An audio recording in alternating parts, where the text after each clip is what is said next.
My name is Haley. I am 32 years old and live in a small town on the outskirts of Austin, Texas. I used to believe that my marriage to Logan was the greatest blessing fate had given me. Logan is 5 years older than me, a successful man, the sales director of a growing tech company. He is handsome, charming, and always knows how to win people's hearts. At company parties or gatherings with friends, Logan is always the center of attention. Everyone's eyes are on him, while I fade into the background, a shadow beside my perfect husband. But that perfection only existed in the eyes of outsiders. At home, Logan was a different person. Every word he spoke was sweet as honey, but behind it were daggers aimed at my self-esteem. His control was invisible to outsiders because he never raised his voice or broke things. Instead, it was his light offhand remarks that were the cruelest. "Haley, you know I could leave you anytime I want." He laughed as he said that in front of colleagues at a backyard party. Everyone burst out laughing, thinking it was just a harmless joke. I laughed along, but inside I felt like someone was tightening a noose around me. My heart ached, but my face kept its forced smile. That wasn't the first time Logan had said it, and I knew it wouldn't be the last. When we first got married, Logan once said I looked lovely in my favorite red dress. But just a year later, when I wore it to a party with him, he glanced at me and said, "So bright red, are you trying to get attention? Don't you think that's a bit much?" After that night, that dress stayed buried in the corner of my closet. I never dared to wear it again. Day by day, I withdrew more into myself. I started canceling coffee dates with friends, and my phone conversations with my sister became rare. My whole life began to revolve around Logan and his moods. I learned to read his expression before I said anything, afraid that one wrong word would become the subject of his mockery at the next party. One night, after Logan had just showered and left his phone on the kitchen counter, the screen lit up with a message right in front of me. "Lunch today was so fun. You're definitely the one who makes me laugh the most at the office." It came from an unsaved number, but I knew it wasn't a friend of the same gender. I froze for a few seconds, my hands trembling. But when Logan came back, he just smirked, put his arm around my shoulders and whispered in my ear, "Don't overthink it, just a colleague chatting for fun. You know you're the one I love most." His voice was gentle, as if he had done nothing wrong, and I stayed silent. Logan never yelled, never slammed things. He didn't need to. One raised eyebrow, one offhand comment, or even a smirk was enough to make me feel small. Little by little, I began to doubt myself.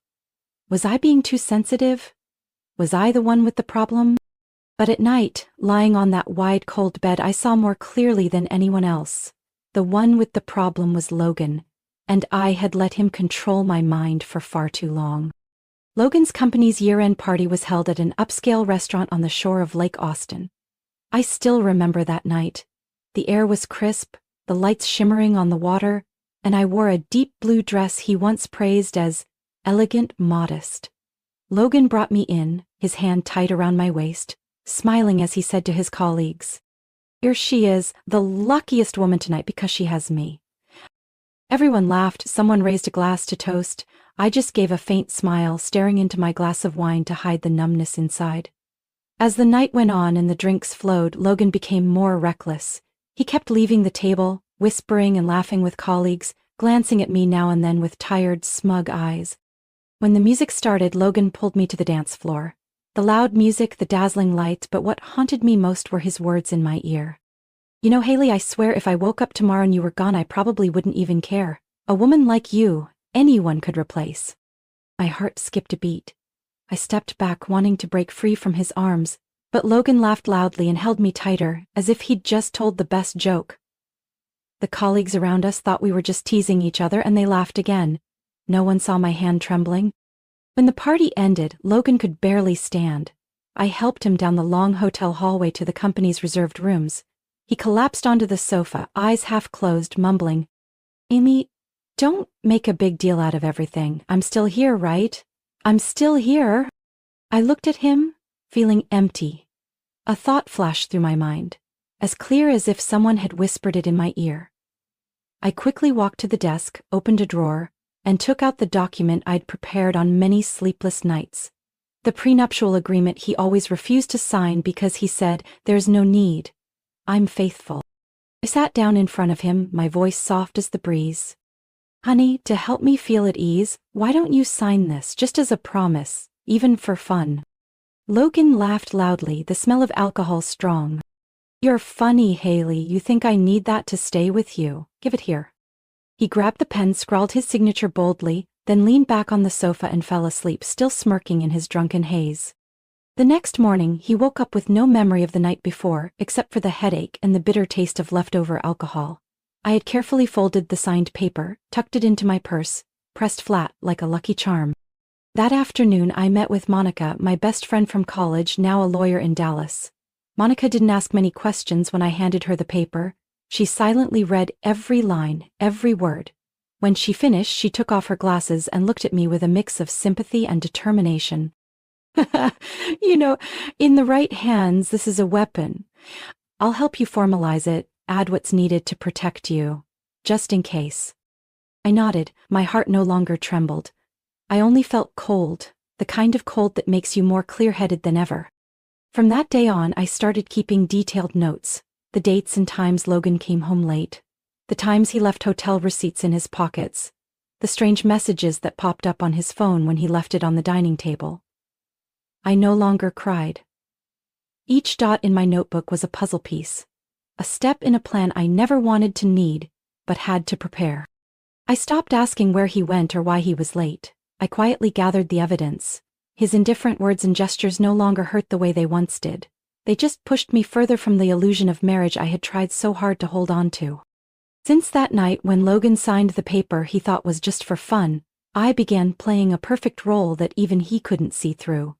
Every morning I woke up early to prepare his favorite breakfast, sunny-side-up eggs with soft yolks, toast just crisp enough, and coffee made with the exact amount of milk he liked. When he came downstairs, I already had his tie in hand and a smile always on my lip. You're always so busy. I just want you to feel at ease when you come home, I said softly, my eyes full of affection as I looked at him. Logan smirked, pleased with himself, thinking I had become more sensible, that I still needed him like before. Every time I accompanied him to a company party, I dressed just the way he liked, modest, understated, always wearing just enough of a smile so he wouldn't have to worry. When he boasted to colleagues, "Haley always knows how to make me proud," I simply smiled, poured him more wine, and praised him in front of everyone. But deep down, I was no longer the Haley he thought he could easily manipulate. I quietly observed and remembered every detail, the shifty look in his eyes when a message came in, the impatience when I casually mentioned those odd late-night meetings he claimed to attend. Logan began to act like he had the right to slack off, to live more recklessly because he believed I no longer had the strength to resist. He became bolder about bringing his lover to places he used to avoid if I was around. Once, at a crowded charity gala, I spotted him in a shadowed corner with a blonde woman. The way they looked at each other was unmistakable. When I approached, Logan turned to me, draped his arm around my shoulders and introduced, "This is a new colleague, Haley. You know I always appreciate my colleagues, right?" I kept a polite expression, shook the woman's hand, and never took my eyes off Logan. He thought he was controlling the game, but he had just exposed a weakness for me to mark. One evening, when Logan went out claiming he had to entertain clients, I opened the desk drawer in my private room and took out the small box Monica had given me in Dallas. Inside was a tracking device no bigger than a coin. I quietly went to the garage and attached it under Logan's car. My hands didn't shake, my heart didn't race anymore. I had been ready for this moment for a long time. From that night on, whenever Logan said he was traveling for work or attending an urgent meeting, I opened the app on my phone and watched the red dot move on the map to places where no meetings were happening, a hotel by the lake, a resort nearly 30 miles from home, or sometimes a strange apartment I had never heard him mention. I didn't ask, didn't confront him. Each time he came home, I still had warm food waiting, still gently asked about his work, still listened as he complained about colleagues, about clients. Logan grew more confident that I completely trusted him, that I couldn't live without him. His friends became more fond of me, thinking I was the ideal wife. At parties they often joked, "Logan's so lucky to have such a sweet wife like Haley. That's rare these days." Logan would laugh loudly, put his arm around me, sometimes even kiss my forehead in front of everyone. I always say, Haley's the best gift I've ever had. I only responded with a gentle smile. But when his gaze swept past, I looked deep into his eyes and saw the arrogance, the pride, and the carelessness he didn't even realize he showed. On nights when Logan came home late, I sat by the cold dinner table, noting in my notebook every detail: the date, the time, where he had been, the receipts he carelessly left in his pockets, sometimes carrying the scent of a strange perfume I had never smelled before. I didn't feel the pain anymore. Now I felt like I was steadily gaining control of the game. Logan thought he was leading, but in reality, he was handing me the most crucial pieces one by one. One evening in mid-December, when the cold wind had crept into every street corner of Austin, I heard words I would never forget for the rest of my life. That day, our house hosted a small pre-Christmas gathering. Logan invited a few close friends over to drink and chat. I prepared the food, set everything up, then quietly stepped back into the kitchen to give them space. I was carrying a tray of drinks toward the living room when Logan's loud laughter and his best friend Troy's voice echoed from the study, the room they thought no one could hear them from. I paused in the hallway, my hand gripping the tray tightly, as Troy's voice came through, clear as day. "Logan, I bet you, this Christmas when you hand her the divorce papers she'll cry her eyes out. Beg you not to leave. Women, they're all weak and predictable." Glasses clinked, and then Logan's voice. "You're right. Haley's so weak, always buttering me up, cooking me meals, thinking that'll keep me. I just have to hand her the paper, and I guarantee the tears will fall like rain. And hey, I'll do it right before Christmas dinner, with everyone there, to make the show even better." My heart felt like it was being crushed. But I stood still, trying to balance the tray, my breath coming in short gasps. Troy burst out laughing. "Good one. Let me film it, capture that legendary moment. I bet our whole crew will replay it and laugh their heads off." Logan laughed too, drunk on alcohol and the illusion of power he thought he held. I stepped back, my back hitting the cold hallway wall. That chill didn't make me tremble. What froze me was seeing the true face of the man I once loved. I don't remember how I made it back to the kitchen. I just remember that when I set the tray down, my hands had stopped shaking. In my mind, a single beat echoed. It's time. That night, after the guests left, Logan lay passed out on the sofa. I stood by the window, looking out at the neighbors' Christmas lights blinking, as if reminding me of all the Christmases I had tried to preserve this happiness, all the nights I believed that if I was patient enough, Logan would be the good man he once was. That illusion now vanished like mist in the cold wind. The next day, I quietly began preparing more carefully. I gathered all the evidence I had collected, the tracker locations, the hotel receipts, the strange messages he carelessly let show, and the recordings of his contemptuous, insulting words. I organized them into a neat file, locked it in my desk drawer, and sent a copy to Monica through the secure email we had set up just in case. Logan had no idea I had stayed up nights, drafting notes, marking every time he traveled for work, but was really meeting someone. He had no idea that each time he praised me in front of friends only strengthened my resolve, because I knew behind that smile, he was preparing his final blow against me. In the days counting down to Christmas, Logan grew more smug. He ordered a new suit, preparing for the party with an unusually eager look on his face. He even joked with me in the kitchen. "This year I should probably give a speech to really surprise everyone, huh?" I looked up at him, warmth in my eyes. "What do you always know how to surprise people?"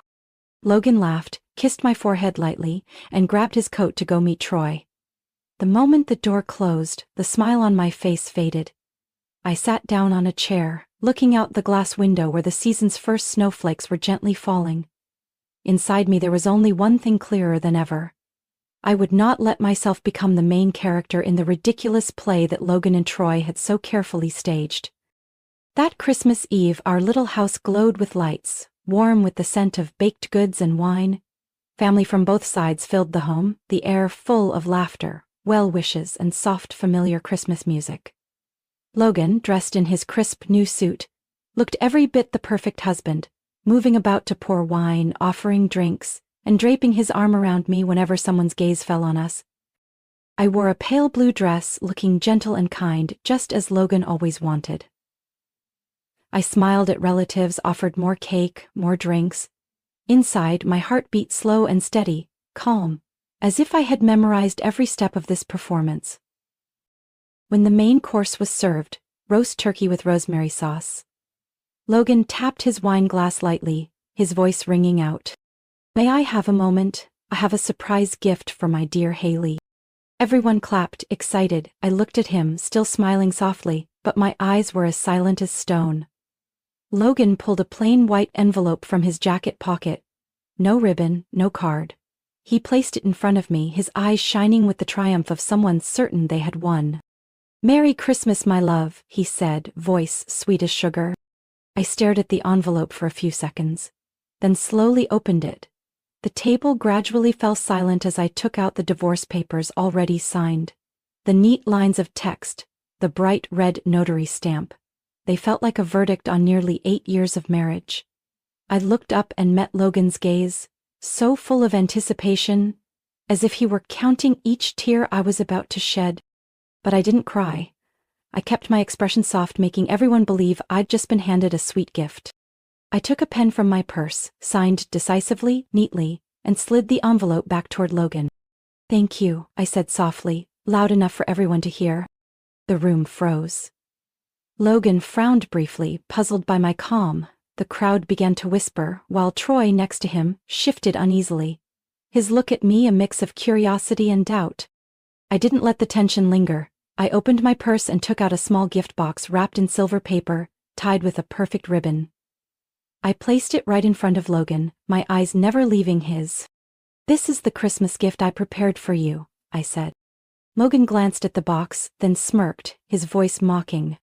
"You're too sentimental, Haley. You think this'll move me?" But he opened it anyway, unable to resist his curiosity.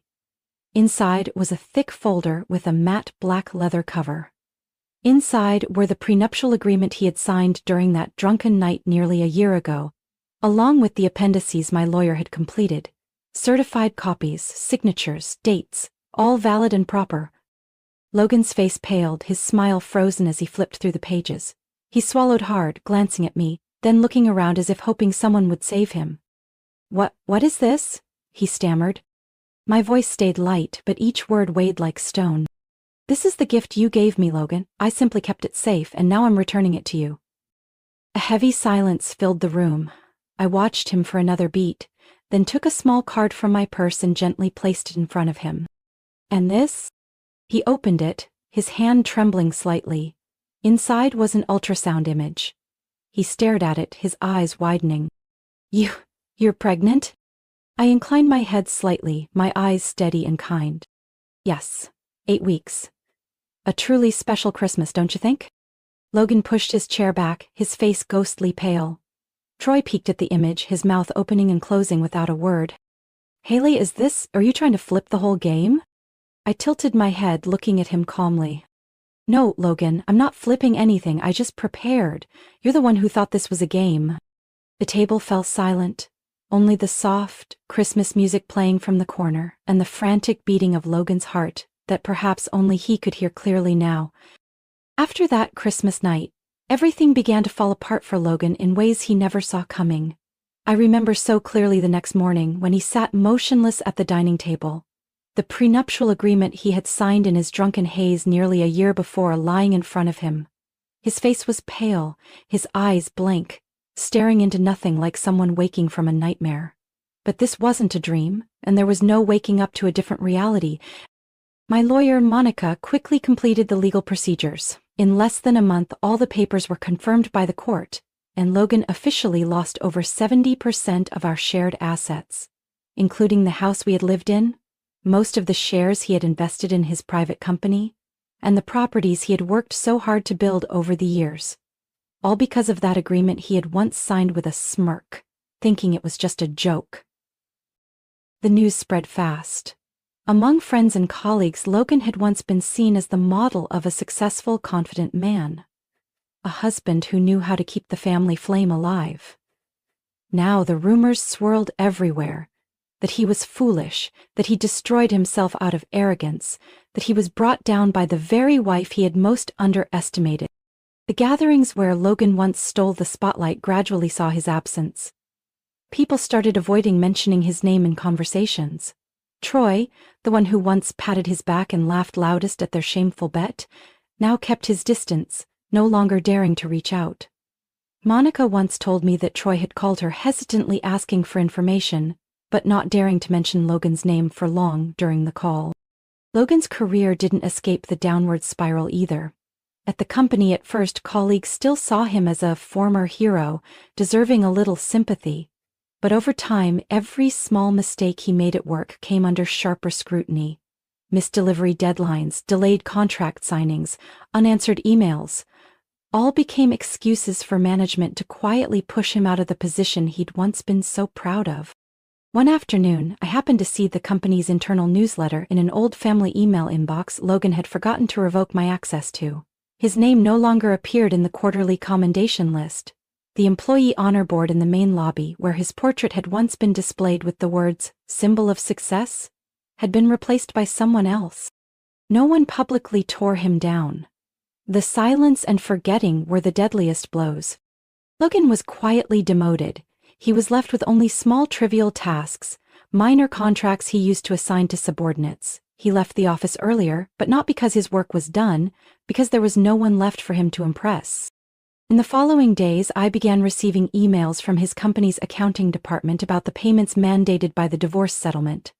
The sum was so large they had to break it into installments with apologies for the delay. I didn't feel happy about the money. I just felt relief that I had finally escaped the gilded cage Logan had built around my life all those years. Logan's messages began to trickle in, filled with hesitant words, half wanting to reach out, half too ashamed to face me. "Haley, I'm sorry. I didn't think it would end like this. Can I see you for a moment?" I didn't reply. Not because I hated him. Simply, there was nothing left to say. Everything he needed to hear he heard that night. In my calm gaze, in my fearless smile. As soon as the court finalized everything, I called a locksmith. On a freezing January morning, I stood in the entryway, watching the locksmith remove the old locks and install brand new ones. He didn't ask anything, just worked diligently, occasionally smiling when I offered him a cup of hot tea. When he handed me the new keys, I gripped them tight, feeling the cold metal that, to me, symbolized a new beginning, a door that truly belonged to me. I started changing everything in this house. The cold beige walls were repainted a warm, pale yellow. I took down the abstract paintings Logan had chosen to make the house look successful, and replaced them with small photo frames. A sunrise I captured in Austin. A corner of the Galveston beach from the summer I was 20. After years of holding back because of Logan's words, indoor plants just clutter the house, I boldly placed orchid and fern pots on the windowsills. For the first time in years, my kitchen smelled of baked goods, cinnamon and apples. I played soft jazz as I cooked, my hands in dough, quietly singing along. My cousin Rachel moved in when I was 6 months pregnant. Rachel, 3 years older than me, is a strong, warm woman. She showed up with a big suitcase and a bag full of baby care books, smiling brightly. "Don't worry, I won't let you do this alone, and tonight I'm making you the best chicken soup in Austin." The house gradually filled with laughter. In the evenings, we assembled the crib, folded tiny baby clothes, and stuck glow-in-the-dark stars Rachel had bought onto the nursery walls. Monica occasionally stopped by with a pot of hot stew, a funny titled book like Motherhood Isn't Scary, or simply to sit and listen to me, sipping tea and watching the cozy lights of the house. I began painting again. An old easel stood on the balcony, where I could feel the breeze and let my soul flow with the brush. The first painting was of a sunset by Lake Austin, a place where I had once sat crying during my darkest days. Now, I painted it in the brightest colors. One afternoon, I walked to the nearby bakery to buy gingerbread cookies Rachel liked. Waiting at the crosswalk, I saw Logan from afar. He wore an old coat, no longer walking with his former pride. His face was gaunt, his stubble uneven, his eyes hollow from sleepless nights. He spoke into his phone, his voice sharp, then hung up, shoving the phone into his pocket, frustrated. He passed right by me without noticing, or maybe he did, but didn't have the courage to look up. I stood there, watching his figure fade into the distance, no longer angry, no longer bitter. Just a touch of sadness, for a man who once had everything and lost it all by his own hand. I turned and continued down my path. My steps felt lighter than ever. The evening breeze carried the scent of baked goods from the nearby shop, reminding me of the cozy kitchen where Rachel and I would bake for our afternoon tea. Back home, I opened the door and took in the aroma of cinnamon, warm wood, and the faint scent of orchids. I set the bag of cookies on the table, looked around at my space, and for the first time in years felt complete peace. The next Christmas morning came with bright sunshine, the air just crisp enough for me to wrap the scarf Rachel had given me. Our little house now truly felt warm, no longer a place where I had to struggle to keep up appearances for someone else. The tree Rachel and I had decorated together at the start of the month stood adorned with red ornaments and golden stars she had carefully cut out by hand. The soft twinkle of the lights reflected on the ceiling, reminding me that the old year was behind me and this new one was entirely mine. In the small high chair next to the table, my daughter, little Lena, babbling words not yet clear, her chubby hands tapping the tray, her golden hair shimmered in the morning light, her clear blue eyes wide with curiosity at the candle flickering on the table. Lena is my whole world now. Every time I look at her, my heart overflows with the pure, peaceful love I had been seeking in all the wrong places for so many years. That Christmas dinner had no lavish spread to show off, no hollow toasts or judging eyes. Just Rachel, Monica, and 2 other close friends, the people who stood by me when I needed them most. We gathered around the table, the smell of gingerbread, cinnamon, and roast meat filling the room. Monica raised her glass. "Haley, this is your Christmas. The Christmas where you don't have to hold anything together anymore. Wishing you and Lena strength and happiness, always." I raised my glass with everyone, my gaze drifting to the window where the season's first snowflakes had just begun to fall. Laughter filled the room, light and genuine, no longer mixed with tension or pretense. Lena shook a toy that played music, then giggled when Rachel playfully made a face at the noise. My eyes rested on my daughter, then the simple warm meal as a surge of indescribable emotion filled me. Logan had believed he was the center of my world, that without him I would fall apart. But now, this moment proved everything. I am everything without him. After dinner, we sat by the fireplace. Lena slept peacefully in my arms, her steady, warm breathing like a miracle. Rachel gently draped a light blanket over us, whispering, "You did it, Haley." I closed my eyes, soaking in the simple happiness I once thought was out of reach. Outside, the night wind blew softly, carrying the sound of church bells, signaling a truly peaceful Christmas. No more tears hidden behind forced smiles, no more fear each time I stepped through the door. Just me, my daughter, and a brand new beginning. Where love doesn't need permission, where strength doesn't need to be proven to anyone. What do you think of Haley's story and her courageous choice? Share your thoughts in the comments below, and don't forget to follow the channel for more heartfelt, inspiring stories about family life.